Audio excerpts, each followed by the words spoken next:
आदाब नाजरीन, आप देख रहे हैं INN न्यूज़। मैं हूं शौकत अली सूफी। सबसे पहले पेश हैं आज की सुर्खियां। महाराष्ट्र में रातों रात बदला मंजर। बीजेपी एनसीपी ने बनाई हुकूमत। फडणवीस एक बार फिर बने चीफ मिनिस्टर। अजीत पवार को डिप्टी चीफ मिनिस्टर का मिला ओहदा। महाराष्ट्र में सदर राज का हुआ खात्मा।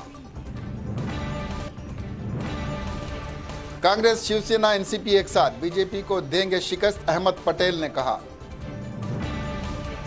असदुद्दीन अवैसी बीजेपी के एजेंट है, साबिक गवर्नर अजीज कुरैशी ने। अब खबरें तफसील से। आज सियासत का सबसे बड़ा उलटफेर हुआ। महाराष्ट्र में बीजेपी एनसीपी की हुकूमत बनी। मुंबई महाराष्ट्र ने इस सियासी उठापटक की गवाह बनी। तमाम क़ियास आरेहों के दरमियान रियासत भर में भारतीय जनता पार्टी एनसीपी के साथ मिलकर हुकूमत बनाने में कामयाब रही है। बीजेपी के देवेंद्र फडणवीस ने आज सुबह महाराष्ट्र के वजीर आला के तौर पर एक बार फिर से हल्फ ले लिया। गवर्नर भगत सिंह कोश्यारी ने उन्हें आज सुबह ओहदे और राजदारी का हल्फ दिलाया। साथ ही एनसीपी के अजीत पवार ने नायब वजीर आला के ओहदे का हल्फ लिया। इस दरमियान महाराष्ट्र के वजीर आला का हल्फ लेने के बाद देवेंद्र फडणवीस को मुबारकबादियों का सिलसिला शुरू हो गया है। वज़ीर-ए-आज़म नरेंद्र मोदी और मरकजी वजीर दाखिला अमित शाह ने फडणवीस के वजीर आला बनने पर खुशी का इजहार किया है और उम्मीद जाहिर की है कि वो अवाम के हक में काम करेंगे। पीएम मोदी ने अपने ट्वीट में लिखा है कि देवेंद्र फडणवीस जी और अजीत पवार जी को बिल तरतीब वजीर आला और नायब वजीर आला ओहदे का हल्फ लेने पर मुबारकबाद। मुझे यकीन है कि वो महाराष्ट्र के रोशन मुस्तकबिल के लिए लगन से काम करेंगे। वजीर दाखिला अमित शाह ने भी फडणवीस के साथ साथ एनसीपी लीडर अजीत पवार को नायब वजीर आला बनने पर मुबारकबाद दी। हल्फ बर्दारी के बाद वजीर आला देवेंद्र फडणवीस ने कहा कि हमें हुकूमत बनाने का मैंडेट मिला था, लेकिन शिवसेना ने दूसरी पार्टियों के साथ गठबंधन करने की कोशिश की, जिसका नतीजा ये निकला कि रियासत में सदर राज नाफिज हो गया। महाराष्ट्र के अवाम को मुस्तहकम हुकूमत चाहिए, ना कि कोई खिचड़ी हुकूमत। शिवसेना ने मैंडेट की सीधे तौर पर तौहीन की है। इस दौरान उन्होंने अजीत पवार का एहसान जताया। उन्होंने कहा कि मैं ममनून हूं कि वो मेरे साथ आए। हम अब महाराष्ट्र में एक मुस्तहक हुकूमत देंगे।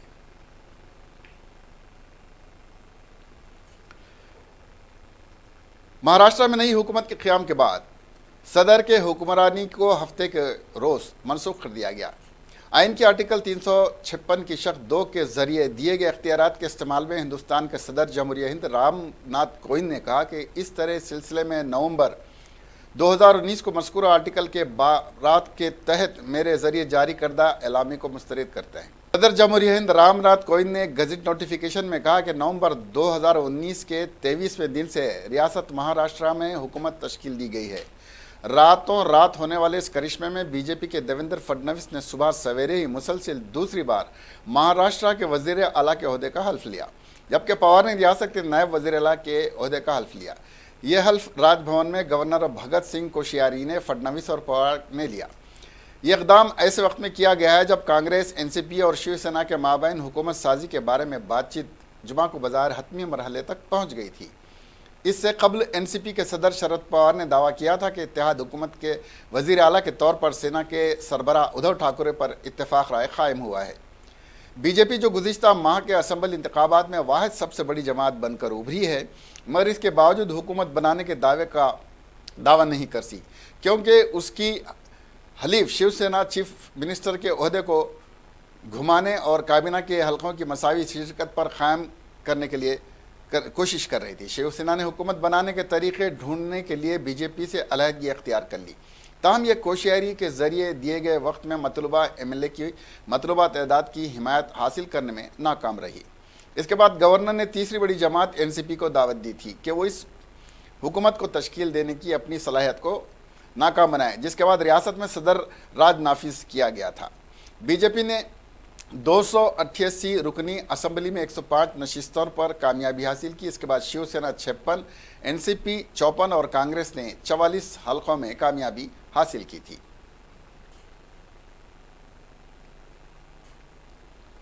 महाराष्ट्र की सियासत में आज सुबह बड़ा उलटफेर करते हुए भाजपा ने एनसीपी की मदद से सरकार बना ली। भाजपा की सरकार बनाने की खबर के बाद कांग्रेस भी हैरान रह गई है। खुद कांग्रेसी लीडर अभिषेक मनु सिंघवी ने कबूल किया है कि उनको पहले इस खबर पर यकीन नहीं हुआ। संघवी ने कहा कि हमें लगा कि ये फेक न्यूज़, फर्जी न्यूज़ है, लेकिन बाद में हकीकत सामने आई। वहीं अभिषेक मनु संघवी ने एनसीपी सरबराह शरद पवार पर निशाना साधा। अभिषेक संघवी ने ट्वीट किया कि पवार तुसी ग्रेट हो, मीटिंग शिवसेना और कांग्रेस के साथ करते हो और हुकूमत भाजपा के साथ बना ली। बता दें कि आज सुबह अचानक देवेंद्र फडणवीस ने एक बार फिर सूबे के वजीर आला के तौर पर हल्फ ले लिया है। वह एनसीपी लीडर अजीत पवार को महाराष्ट्र का नायब वजीर आला बनाया गया। इस खबर से सभी लोग हैरान रह गए, क्योंकि किसी को कानो कान भिनक तक नहीं लगी कि भाजपा सूबे में हुकूमत बनाएगी। भाजपा ने कहा था कि हमारे पास नंबर हैं, इसलिए पोजीशन में बैठेंगे, अगर शिवसेना हुकूमत बनाना चाहती है तो बना ले। और इसके अलावा, इसके अतिरिक्त जो भी कानूनी विकल्प होगा उसको भी लिया जाएगा। मैं समझता हूं कि पूरे देश के सामने गणतंत्र और लोकतंत्र की धज्जियां उड़ाई गई हैं और इसलिए देश आशंकित है और बहुत ही संदेह है कि सभी गतिविधियों को देख रहा है। Friends, this is a different event, it's a non-political event and this is not a press conference. But when political events overtake daily life, some comments are necessary. The Congress party has reacted officially. I only want to make a few comments very quickly and briefly. Firstly, there is absolutely no basis, not a vestige of a basis for a majority in those claiming to form a government in Maharashtra. There has to be a known list of MLAs constituting a majority. There has to be a signed list, and I wonder how such a list can be magically produced at 4, 5, 6 a.m. when the majority lies with the Sharad Pawar, NCP, Shiv Sena and Congress. NCP के leader Sharad Pawar ने press conference से खिताब करते हुए कहा कि अभी Congress, NCP और शिवसेना एक साथ खड़े हैं और अजीत पवार के जरिए किए गए धोखे से इस इत्तेहाद पर कोई असर नहीं पड़ेगा। शरद पवार का यह भी कहना है कि इस वक्त अजीत पवार के साथ 10 या 11 अराकीन असम्बली हैं और कुछ अराकीन असम्बली जो इनके साथ थे वो अब हमारे पास आ चुके हैं। इस तरह देखा जाए तो बीजेपी को अक्सरियत साबित करने में मुश्किल पेश आएगी। राज्य सरकार बनवण्यासाठी काँग्रेस पक्ष, शिवसेना, राष्ट्रवादी काँग्रेस पक्ष या तिन्ही पक्षाच्या नेत्यांनी एकत्रित बसून सरकार बनवण्याच्या संबंधीची तयारी केली। सरकार बनवण्यासाठी बहुमताचा जो आकडा आहे तो या तिन्ही पक्षांच्याकडे होता। पक्षाच्या चिन्हावर अधिकृतपणानं निर्वाचित झालेले सदस्य, त्याच्यामध्ये शिवसेनेचे 56, राष्ट्रवादीचे 54 आणि काँग्रेसचा 44 असे 156 ही संख्या अधिक शिवसेनेच्या बरोबर सहमती व्यक्त केलेले आणि पाठिंबा देणारे आणखीन काही अपक्ष सभासद, तसेच राष्ट्रवादीच्या बरोबर पाठिंबा देणारे काही अपक्ष सभासद अशी मिळून ती संख्या 169-70च्या आसपास जात होती। काल आमची बैठक झाल्याच्या नंतर काही प्रश्नाच्या संबंधी बैठकीमध्ये कार्यक्रमाच्या संबंधी चर्चा होत असताना काही गोष्टी घडल्या आणि आम्हाला विशेषतः मला सकाळी 6:30-7:15 एका सहकार्याने टेलिफोन करून कळवलं की राजभवनवर आम्ही या ठिकाणी आलेलो आहोत, आम्हाला आणले। मला आश्चर्य वाटलं की सकाळी 6:30 वाजता माननीय राज्यपाल सगळं। अजीत पवार के साथ फडणवीस की हलफ बर्दारी तकरीब में गए एनसीपी अराकीन असम्बली ने छोड़ा उनका साथ। इस वक्त एनसीपी सरबराह शरद पवार और शिवसेना सरबराह उद्धव ठाकरे के जरिए मुश्तरका प्रेस कॉन्फ्रेंस मुंबई के ऑडिटोरियम में जारी रही। इस प्रेस कॉन्फ्रेंस में अजीत पवार के साथ देवेंद्र फडणवीस की हल्फबर्दारी तकरीब में शामिल हुए एनसीपी लीडरान भी मौजूद हैं और उन्होंने कहा कि वो शरद पवार के साथ हैं। अजीत पवार का साथ छोड़ने वाले एनसीपी अराकीन असेंबली का कहना है कि उन्हें धोखे से गवर्नर हाउस ले जाया गया था और वो बीजेपी की हिमायत नहीं करेंगे। शरद पवार ने प्रेस कॉन्फ्रेंस में कहा कि जब अक्सरियत साबित करने की बारी आएगी तो फडणवीस की हुकूमत नाकाम हो जाएगी, क्योंकि एनसीपी अराकीन असेंबली बीजेपी की हिमायत नहीं करेंगे। शिवसेना सरबराह उद्धव ठाकरे ने भी प्रेस कॉन्फ्रेंस में शिरकत की।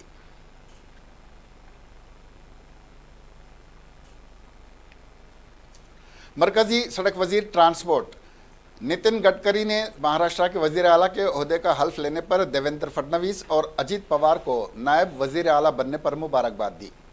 गडकरी ने ट्वीट कर कहा कि महाराष्ट्र का वजीर आला और नायब वजीर आला बनने पर फडणवीस और पवार को मुबारक हो। मुझे यकीन है कि आपकी क़ियादत में महाराष्ट्र और तेज़ी से आगे बढ़ेगा। वहीं उन्होंने कहा कि मैंने पहले ही बोला था कि क्रिकेट और सियासत में कुछ भी मुमकिन है और अब लोग मेरे कहने का मतलब समझ गए होंगे। गडकरी ने कुछ दिन पहले कहा था कि क्रिकेट और सियासत में कुछ भी मुमकिन है, अगरचे तब कोई उनके इशारे को समझ नहीं पाया था, लेकिन अब लोगों को इनके सबसे समझ में आ गया है। दूसरी तरफ देवेंद्र फडणवीस ने भी हल्फ लेने के बाद शिवसेना पर निशाना लगाया। उन्होंने कहा कि रियासत को खिचड़ी नहीं बल्कि मुस्तक़िल और मुस्तकिल हुकूमत की ज़रूरत है। फडणवीस ने कहा कि महाराष्ट्र के अवाम ने शिवसेना और बीजेपी को मैंडेट दिया था, लेकिन शिवसेना ने लोगों के फैसले की तौहीन की। बता दें कि फडणवीस और पवार ने आज सुबह को चौंकाते हुए वजीर आला और नायब वजीर आला के ओहदे का हल्फ लिया। कांग्रेस की जनरल सेक्रेटरी प्रियंका गांधी वड्रा ने कहा कि हुकूमत ने इंतखाबी बॉन्ड लाकर रिजर्व बैंक और इलेक्शन कमीशन के एतराज़ात को मुस्तरद कर दिया है और इसी वजह से उसके वज़रा जवाब देने की पोजीशन में नहीं हैं। प्रियंका गांधी ने जुमा को ट्वीट किया, इलेक्ट्रोल बॉन्ड के जरिए चंदा देने के मामले में एक रिपोर्ट ने 4 इंकशाफात किए हैं। कल बीजेपी हुकूमत के वजीर ने प्रेस कॉन्फ्रेंस के सामने एक रटाया कागज़ पढ़ दिया, लेकिन इन सवालात के जवाब नहीं दिए। हैदराबाद के बायोडाइवर्सिटी फ्लाईओवर से कार के नीचे गिरने के नतीजे में एक खातून हलाक और 9 अफराद जख्मी हो गए। यह हादसा आज दोपहर करीब 1:19 पर उस वक्त पेश आया जब एक वॉक्सवैगन कार करीब 104 किलोमीटर की रफ्तार से गुजरते हुए अपना तवाज़ुन खो बैठी और फ्लाईओवर की रेलिंग तोड़कर पलटी खाकर नीचे गिर गई। इस दौरान एक खातून फ्लाईओवर के नीचे ऑटो का इंतजार कर रही थी कि कार उस पर गिर पड़ी और खातून बरसरे मौका ही ख़त्म हो गई। इस हादसे में 9 अफराद ज़ख्मी हुए हैं। ज़ख्मी अफराद को इलाज के लिए करीबी अस्पताल मुंतकिल किया गया।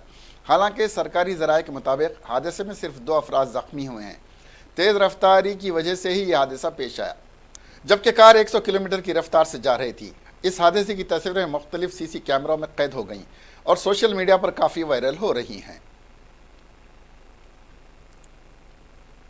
कलकत्ता के मशहूर सयाहती मुकाम वायनाड में वाक़ सरकारी सर्वजना हाई स्कूल के टीचर और इंतज़ामिया के गैर जिम्मेदाराना रवैये की वजह से 5वीं जमात में पढ़ने वाली मासूम तालिबा की जान चली जाने का दर्दनाक वाक़या पेश आया है।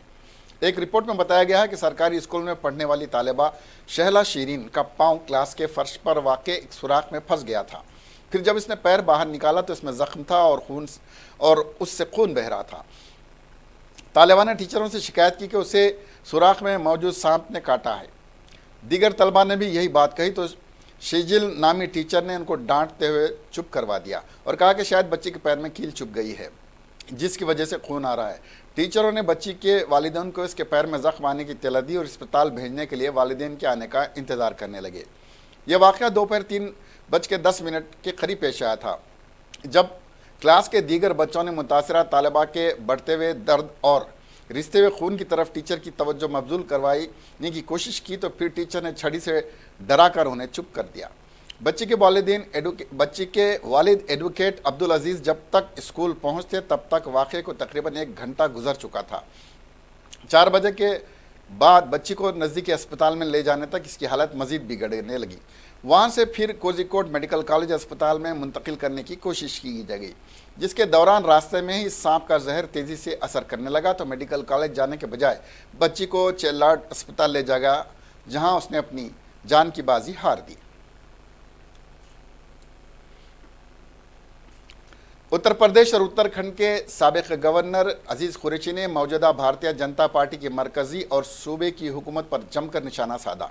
उन्होंने कहा कि समाजवादी पार्टी, कांग्रेस, सीपीएम समेत तमाम सेकुलर जमातों को भाजपा के खिलाफ एक ट्रेंड बनना चाहिए और मौजूदा भारतीय जनता पार्टी की शक्ल में छुपे काले बादल को हटाना चाहिए। उन्होंने पूरे उत्तर प्रदेश को अपनी जद में ले लिया है। साथ ही उन्होंने कहा कि राम मंदिर, बाबरी मस्जिद के ऊपर सुप्रीम कोर्ट का जो फैसला आया है वो सबूत के ऊपर नहीं बल्कि आस्था के ऊपर आया है। साबिक गवर्नर ने ऑल इंडिया मजलिस इत्तेहादुल मुस्लिमीन के सरबराह असद उद्दीन पर भी हमला करते हुए कहा कि बहुत से लोग ऐसे हैं जो कहते हैं उन्हें खैरात नहीं चाहिए। ऐसे लोग भाजपा के एजेंट हैं, वो भाजपा को फ़ायदा पहुंचाने के लिए ऐसी बातें करते हैं। उन्होंने कहा कि आम मुसलमान को आज मुल्क के अंदर इंसाफ नहीं मिल पाता। कुरैशी ने मजीद कहा कि आज मुल्क में बड़ा फ़िरका परस्त ग्रुप काम कर रहा है जिसमें हिंदू और मुसलमान दोनों ही लोग शामिल हैं और वो आपस में मिले हुए हैं। उन्होंने कहा कि ऐसे वक्त में आरएसएस और जमात इस्लामी के लिए कहा जाता था कि दोनों ही अमरीकी स्पॉन्सर्ड हैं और दोनों का मकसद सेकुलर और तरक्की पसंद लोगों को हराना है।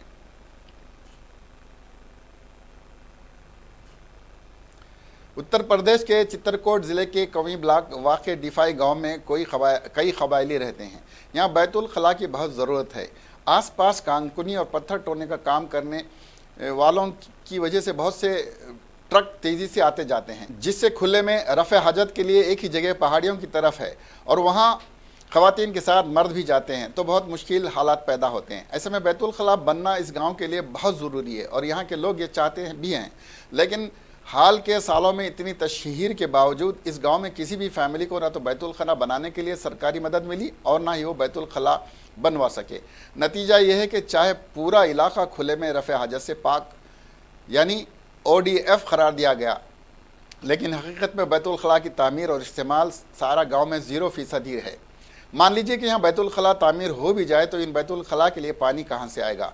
तकरीबन 150 फैमिली के इस गांव में एक ही हैंड पंप है और वो भी कई बार टूट फूट जाता है तो पड़ोस के गांव से बहुत मुश्किल से पानी लाना पड़ता है। इस हालत में जहाँ पीने के लिए पानी हासिल करने में इतनी परेशानी है, वहाँ बैतुल खला के लिए जो ज़्यादा मकदार में पानी चाहिए वो कैसे हासिल होगा। इसलिए बैतुल खला तामीर को कामयाब करना है तो पानी की दस्तयाबी भी ज़रूरी है।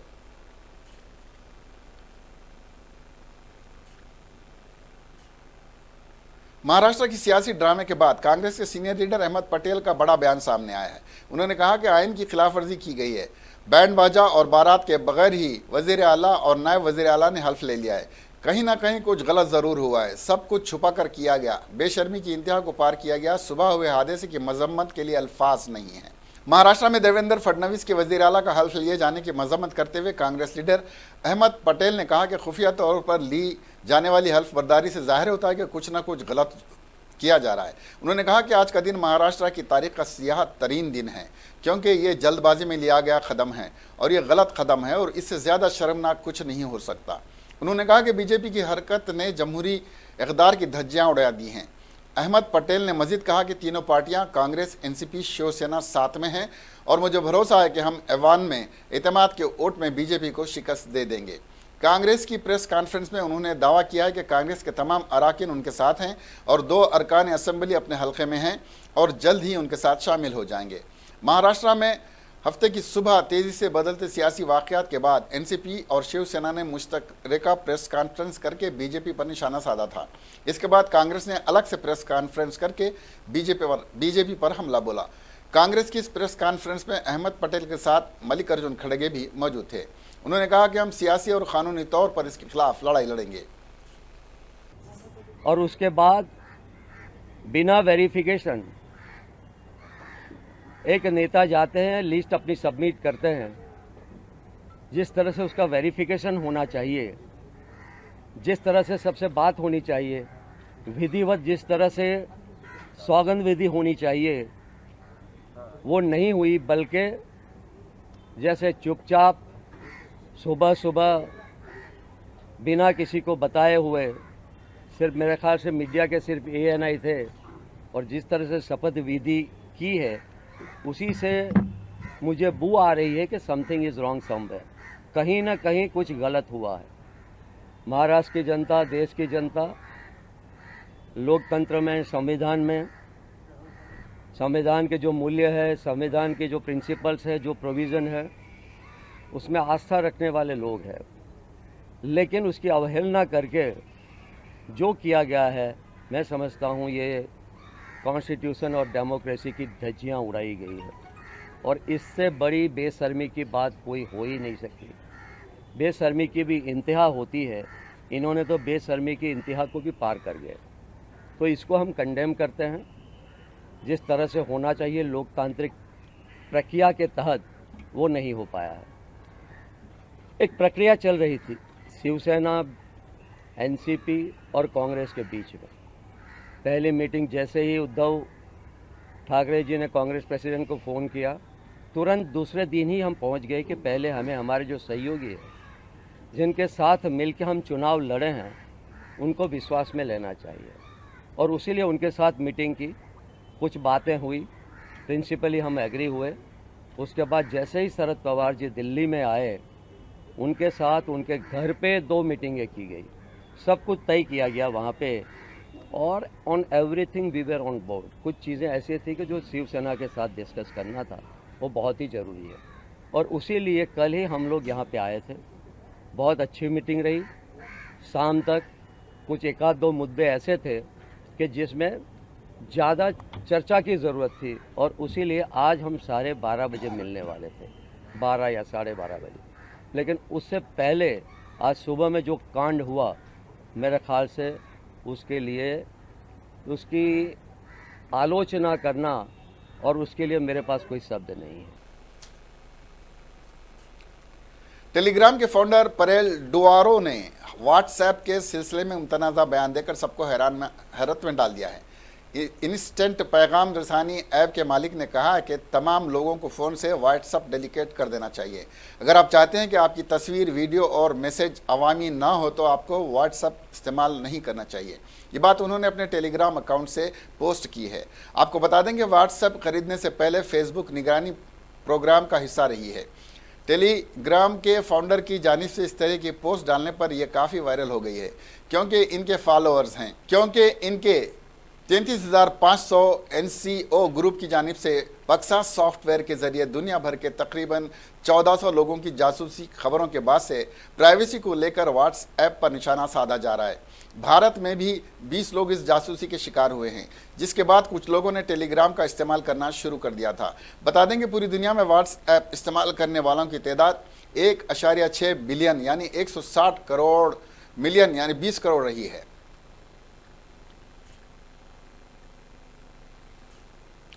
राजस्थान के चोरू जिले की तारानगर तहसील के झाड़सर गांव की 31 साला गुड्डी ने महज बेटे की चाहत में 12 बच्चों को जन्म दिया। 20 नवंबर को गुड्डी को चोरू के सरकारी अस्पताल में दाखिल करवाया गया, जहां उसने अब बेटे को जन्म दिया है। हालांकि गुड्डी अपनी 11 बेटियों के साथ खुश हैं और अब बेटा होने के बाद उनकी खुशी के ठिकाने नहीं हैं। वो काफ़ी खुश हैं। उसने बताया कि गाँव के लोग बेटा नहीं होने पर ताने दिया करते थे और उसका शौहर भी ख़ानदान बढ़ाने के लिए बेटा चाहता था। सबसे बड़ी बेटी 22 साल की है। गुड्डी का शौहर कृष्णा कुमार गांव के ही भट्टे पर चाय की दुकान चलाता है। इस जोड़े की बड़ी बेटी 22 साल की है। गुड्डी की 3 बेटियों की शादी भी हो चुकी है, जिनमें एक की शादी धीरू और उस 2 की शादी नासरों में हुई है। गुड्डी का नौजायद बेटा अपनी पैदाइश के साथ ही मामा भी बन गया है, क्योंकि उसकी बड़े बहन को भी बेटी हो चुकी है। 3 बेटियां प्राइवेट स्कूल में पढ़ती हैं, बाकी जाती हैं सरकारी स्कूल। गुड्डी ने बताया कि उसकी 3 बेटियां प्राइवेट स्कूल में और बाकी सरकारी स्कूल में पढ़ती हैं। 2 छोटी बेटियां भी अभी घर पर रहती हैं। इनसे कोई फ़र्क नहीं पड़ता है कि हुकूमत ने आबादी पर काबू पाने के लिए कितनी स्कीमें शुरू की हैं। जब तक हमारे माशरे में बेटा पैदा करने की ख्वाहिश मौजूद है, आबादी पर काबू पाने के लिए जो मनसूबे बनाए गए हैं वो बेमाने साबित होंगे। हैदराबाद में सईदाबाद पुलिस स्टेशन ने ऑल इंडिया मजलिस इत्तेहादुल मुस्लिमीन के सदर असदुद्दीन अवैसी के भाई अकबरुद्दीन अवैसी के खिलाफ एक मुकदमा दर्ज किया है। अकबर अवैसी पर इसी साल 23 जुलाई को करीमनगर में एक जलसे आम में इश्तियाल अंगेज तकरीर करने का इल्ज़ाम है। जुमेरात को एक मुकामी अदालत ने अकबरुद्दीन अवैसी के खिलाफ केस दर्ज करने का हुक्म दिया था। बताया जा रहा है कि लीडर अकबरुद्दीन अवैसी ने करीमनगर में जलसे से खिताब करते हुए मॉब लिंचिंग का जिक्र किया था। इस दौरान उन्होंने कहा था कि उनके 15 मिनट वाले बयान से अब तक लोग घबराए हुए हैं। इसलिए लोगों को आरएसएस, बजरंग दल और बीजेपी से डरने की कोई ज़रूरत नहीं है। बता दें कि अकबरुद्दीन अवैसी रुकन पार्लियामेंट असदुद्दीन ओवैसी के छोटे भाई हैं और इश्तियाल अंगेज़ तकरीर के लिए तनाज़ात में रहते हैं। इश्तियाल अंगेज़ तकरीर को लेकर वो जेल भी जा चुके हैं। इससे पहले केस में पुलिस को शिकायत दी गई थी, लेकिन पुलिस ने मुकदमा दर्ज नहीं किया था, जिसके बाद अकबरुद्दीन अवैसी के खिलाफ मुकदमा दर्ज करने के लिए कोर्ट का दरवाज़ा खटखटाया गया था। जवाहरलाल नेहरू यूनिवर्सिटी में फीस इजाफे की मुखालिफत कर रहे तालिब इल्मों को लेकर साध्वी प्राची ने बड़ा बयान दिया है। उन्होंने कहा कि लाख रुपए का मोबाइल रखने वाले तालिब इल्म फीस में इजाफे की मुखालिफत कर रहे हैं। उन्होंने कहा कि इतने महंगे मोबाइल रखने वाले तालिब इल्म मुल्क मुखालिफ सरगर्मियों में शामिल हो सकते हैं। प्राची ने कहा कि फीस इजाफे को इशू बनाकर तालिब इल्म वज़ीर आज़म नरेंद्र मोदी को बदनाम करने की साजिश कर रहे हैं। हिंदुवादी लीडर साध्वी प्राची ने कहा कि मेरिट की बुनियाद पर JNU में तालिब इल्मों की फ़ीस माफ़ होना चाहिए। बता दें कि JNU के तालिब इल्म हॉस्टल फ़ीस में इजाफे को लेकर तहरीक चला रहे हैं। तालिब इल्मों का कहना है कि वाइस चांसलर के नए हुक्म के बाद JNU मुल्क का सबसे महंगी यूनिवर्सिटियों में शामिल हो गई है। तालिब इल्मों के एहतजाज को देखते हुए JNU इंतज़ामिया ने इजाफा फ़ीस में कुछ कमी भी कर दी है। इसके बावजूद तालिब इल्मों का कहना है कि JNU की इजाफी फ़ीस स्ट्रक्चर मुल्क के दूसरे अहम यूनिवर्सिटियों के मुकाबले में बहुत ज़्यादा है।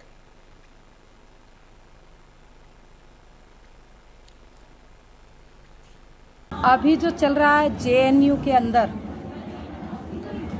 मुझे बड़ा अफसोस हो रहा है। जो बच्चे 1.5 लाख का मोबाइल ले रहे हैं वो 300 रुपये फीस नहीं भर रहे। आखिर इस सरकार को बदनाम करने के लिए मोदी जी को किस तरह से बदनाम किया जाए, उन लोगों का ये प्रोपगंडा है। लाखों लाखों रुपए के मोबाइल रखते हैं और 300 रुपए की फीस जमा करने में वो कोताही करते हैं। उसके लिए प्रोपगंडा करते, सड़कों पर उतरते हैं। ये JNU के अंदर जो बच्चे फीस वास्तव में नहीं दे सकते उनकी फीस माफ़ होनी चाहिए, सरकार को करनी चाहिए। और जो बच्चे लाखों रुपए के मोबाइल रखते हैं उनकी फीस माफ़ नहीं होनी चाहिए। वो केवल और केवल JNU को बदनाम कर रहे हैं और उनकी कहीं न कहीं देश विरोधी गतिविधियों में संलिप्तता है, उनकी जांच भी होनी चाहिए। जो वास्तव में पढ़ने के लिए JNU में आते हैं उनके लिए सरकार को हर संभव प्रयास करके उनको मदद करनी चाहिए। जो बच्चे वास्तव में पढ़ने वाले हैं, होनहार बच्चे, इंटेलिजेंट बच्चे हैं, सरकार को उनकी हर तरह से उनकी मदद करनी चाहिए। और जो बच्चे पढ़ना नहीं चाहते, JNU के अंदर केवल और केवल गुंडागर्दी करना चाहते, उन पर जरूर सरकार को शिकंजा करना चाहिए। ये देश हिंदुस्तान है और हिंदुस्तान के अंदर विवेकानंद की स्टैचू को तोड़ना, भगवा पर आपत्ति करना, आखिर ये देश में हो क्या रहा है? ऐसे लोगों पर जरूर कार्रवाई हो जो विवेकानंद की स्टैचू को तोड़ते, और जिन लोगों के JNU के अंदर कीटाणु राष्ट्रद्रोह के भरे हैं उनकी भी जांच होनी चाहिए। शादी के लिए बुजुर्गों की रजामंदी न होने पर एक आशिक और उसकी माशूका ने खुदकशी कर ली। यह वाक़या तेलंगाना के ज़िले करीमनगर में पेश आया। तफसीलात के मुताबिक करीमनगर ज़िले के साइदापुर मंडल के दुदेनापल्ली देहात का रहने वाला 25 साल ठाकुर वीर सिंह और इसी ज़िले की एलीगेडो मंडल की नारायणापल्ली इलाके की रहने वाली 19 साल वाई माधुरी 5 साल से एक दूसरे से मोहब्बत करते थे और शादी करना चाहते थे। ताहम उनके बुजुर्गों ने उनकी शादी से इनकार कर दिया, जिस पर मायूसी के आलम में इन दोनों ने कीड़े मार दवा पीकर खुदकशी कर ली। इन दोनों को तशवीशनाक हालत में उनके रिश्तेदारों ने अस्पताल मुंतकिल किया। ताहम इलाज के दौरान उनकी मौत हो गई। वीरा सिंह वरंगल के MGM अस्पताल में इलाज के दौरान चल बसा, जबकि माधुरी ने करीमनगर के अस्पताल में इलाज के दौरान आखिरी सांस ली। अब आखिर में सुर्खियां एक बार फिर। महाराष्ट्र में रातों रात बदला मंजर। बीजेपी NCP ने बनाई हुकूमत। फडणवीस एक बार फिर बने चीफ मिनिस्टर। अजीत पवार को डिप्टी चीफ मिनिस्टर का मिला ओहदा। महाराष्ट्र में सदर राज का हुआ खात्मा। कांग्रेस, शिवसेना, एनसीपी एक साथ बीजेपी को देंगे शिकस्त, अहमद पटेल ने कहा। असदुद्दीन अवैसी बीजेपी के एजेंट है। साबिक गवर्नर अजीज कुरैशी ने। अब हमें दीजिए इजाजत। देखते रहिए INN चैनल। खुदा हाफिज।